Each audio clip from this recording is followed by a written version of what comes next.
പുളിച്ചു തേട്ടല്, acidity, ഗ്യാസിന്റെ പ്രശ്നം, വയറ് വന്ന് വീർക്കുക, ഇത് എല്ലാവരും അനുഭവിക്കുന്ന ഒരു വലിയൊരു പ്രശ്നമാണ്.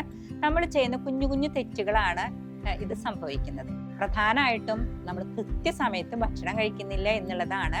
അതുപോലെ തന്നെ വെള്ളം കൂടി കുറച്ച്, ചായ, കാപ്പി ഇതിലോട്ട് നമ്മൾ കൂടുതലായിട്ട് ശ്രദ്ധ കൊണ്ടുവരുന്നതും ഇതിന് വലിയൊരു കാരണമാണ്. നമ്മൾ എന്ത് ചെയ്യണം? എണീറ്റ് വഴി ഒരു കാരണവശാലും ചായയോ കാപ്പിയോ കുടിക്കാതെ വെള്ളം കുടിക്കുക. അതുപോലെ കൃത്യസമയത്ത് ഭക്ഷണം, പ്രധാനമായിട്ടും ശ്രദ്ധിക്കേണ്ടത് ചവച്ചരച്ച് കഴിക്കുക.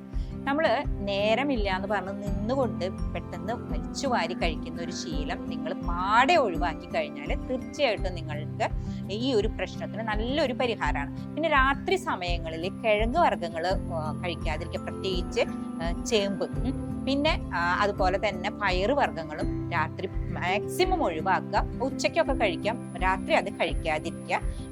കിടന്നുറങ്ങണേക്കാളും 1 മണിക്കൂർ മുമ്പ് ഭക്ഷണം കഴിക്കാം. ഭക്ഷണം കഴിഞ്ഞ വഴി ഇരിക്കുന്ന ഒരു ആസനമുണ്ട്, അത് ഞാൻ കാണിക്കാം. അതായത് നിങ്ങളിങ്ങനെ ഇങ്ങനെ ആക്കി കാലുമ്മയ്ക്ക് ഇരിക്കുക.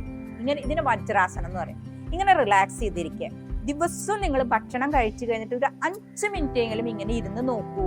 തീർച്ചയായിട്ടും നിങ്ങളുടെ ദഹനം കറക്റ്റ് ആവും. ഗ്യാസിന്റെ പ്രശ്നം, പുളിച്ചു തേട്ടല്, അസിഡിറ്റി ഇതൊക്കെ മാറും. ഇതൊരു കുഞ്ഞു ടിപ്പാണ്, എല്ലാവർക്കും യൂസ്ഫുൾ ആണ്. എല്ലാവരും ഇതൊന്ന് ട്രൈ ചെയ്യും കേട്ടോ.